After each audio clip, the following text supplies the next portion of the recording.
Enjoy freedom where your heart is calling you. Belarus, the place to live.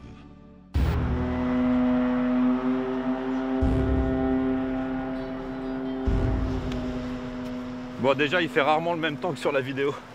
Ensuite, pour ce qui est du bonheur, de l'unité, de la liberté, je te demande à voir. À Minsk, la capitale de la Biélorussie, l'amour de la patrie s'affiche à tous les coins de rue. Le président, c'est Alexandre Loukachenko. Son petit surnom, Batka, le père en biélorusse. Sa mainmise sur le pays depuis plus de 20 ans lui vaut un autre surnom, le dernier dictateur d'Europe.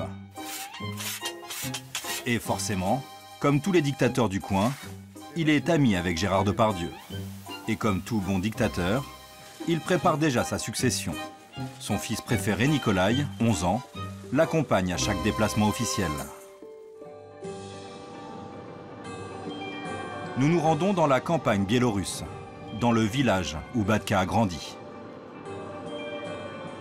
Pour visiter son berceau, c'est bien sûr accompagné. Vous êtes vraiment les bienvenus dans notre merveilleux pays. Vous allez aimer, j'en suis sûr.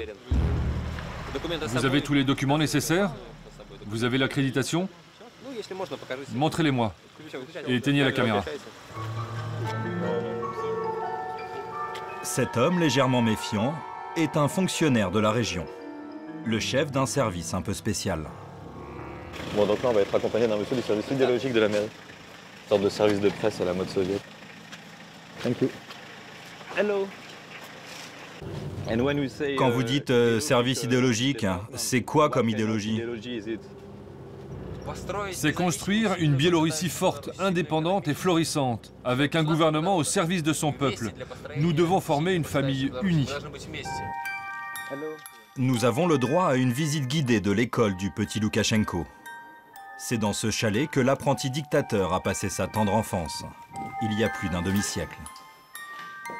C'est là que notre président a fait sa scolarité. Ah, c'était son bureau? Oui. À l'époque, on écrivait avec ce genre de stylo. C'est une plume. La salle de classe a été laissée dans son jus, au parfum d'Union soviétique. Étudier, étudier, étudier. Cette phrase de Lénine servait de slogan pour la jeunesse de l'époque. La Biélorussie a fait partie de l'URSS jusqu'à sa dissolution en 1991. Je peux m'asseoir? Il était plus mince que moi. Donc c'est ici qu'on fait ses classes de dictateur. Super. Dans l'école du village, juste en face, il y a aussi un petit musée, avec des cailloux, des objets bizarres et les plus belles photos de Loukachenko, en mode Martine à la plage. Ici, vous avez une photo de lui avec son fils. Et là, dans notre usine. Ah, je connais celle-là. Ici, il est dans un champ de blé. Mais c'est autre chose qui attire notre attention. Alors, ils ont des super lectures. Pourquoi vous avez ces livres? Ce sont les gens qui nous rendent visite et qui nous offrent des petits cadeaux. Ça, c'est le président du Turkménistan, l'une des pires dictatures du monde. Ah, il adore les chevaux. Vous pouvez peut-être m'aider pour entrer au Turkménistan? À les écouter, la Biélorussie, c'est le pays rêvé. Et Alexandre Loukachenko, le président idéal. Son score aux élections leur donne raison. Loukachenko a remporté la dernière présidentielle avec 84% des voix. Nous retournons dans la capitale pour rencontrer la principale opposante. Bon, on a rendez-vous avec celle qui a terminé deuxième aux dernières élections présidentielles, juste derrière Loukachenko. Elle a remporté 4,45% des voix. Tatiana Koroktevich n'a aucune chance de gagner un jour l'élection présidentielle. Tatiana, hello. Cette jeune femme de 38 ans vit dans une cité, dans un appartement d'une 60aine de mètres carrés, qu'elle partage avec sa maman. Ici, les conférences de presse sont un peu différentes. Thank you, Tatiana.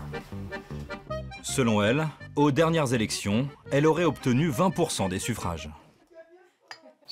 Pour vous, c'est sûr que ça a été des élections frauduleuses? Bien sûr, c'était truqué. Et on a porté plainte, une plainte de 80 pages avec plus de 1000 cas de fraude et de falsification. Mais notre plainte n'a pas été acceptée. Loukachenko, c'est un dictateur pour vous?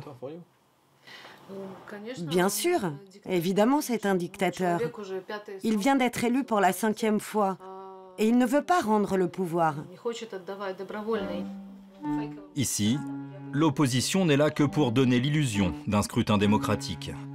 Mais en fait, le pouvoir contrôle tout, et surtout les médias. C'est interdit de faire des reportages sur l'opposition. Nous, les politiques démocrates, nous n'avons pas accès à la télé. Les points de vue alternatifs sont censurés. Moi, j'ai pu être à la télé que 2 fois pendant la campagne, pour un speech officiel, et une autre fois, c'était que des images d'illustration dans le journal, mais sans interview.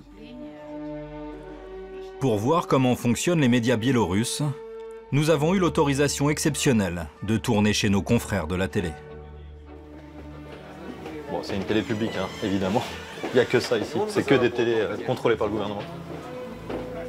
Ah, super. Hello.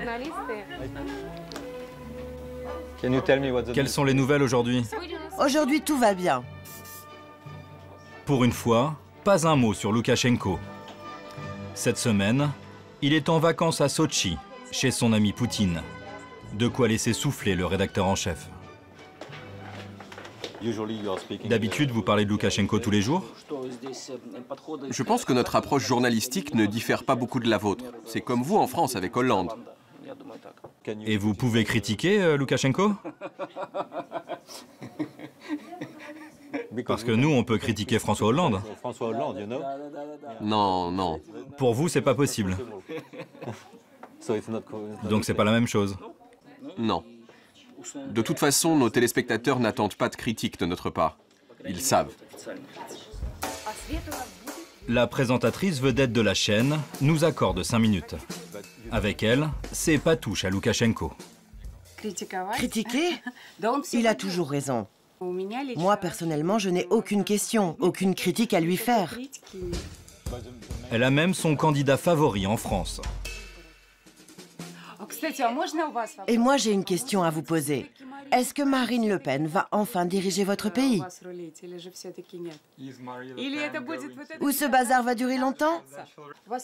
L'expérience montre qu'elle a raison sur certaines choses. D'un côté, vous avez accepté la loi sur le mariage homosexuel, et ensuite vous êtes étouffé par les immigrés. Mais Elena n'aime pas trop parler politique. Elle préfère changer de sujet. Mais assez parlé de ça. Expliquez-moi plutôt comment vous faites pour avoir des cheveux aussi magnifiques.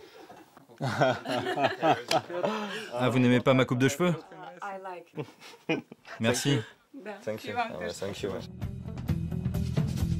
Marine Le Pen en Biélorussie pourrait passer pour une centriste.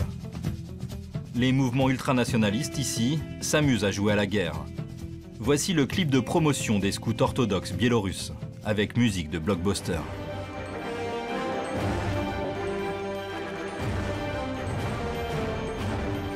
Des colonies de vacances, version paramilitaire, avec atelier maniement de Kalachnikov, lancer de grenades, et il y a même une option prise en main d'un char d'assaut. Nous avons retrouvé à Minsk le chef d'un de ces clubs de patriotes.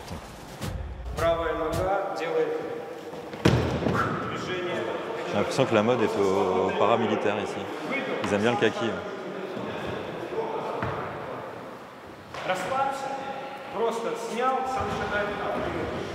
2 fois par semaine, ce cosaque entraîne une douzaine d'hommes dans un gymnase de quartier.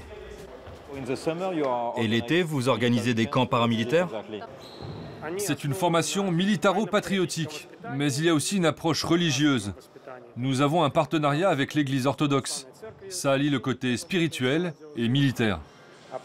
Le patriotisme, c'est l'expression la plus forte de l'amour de ton peuple.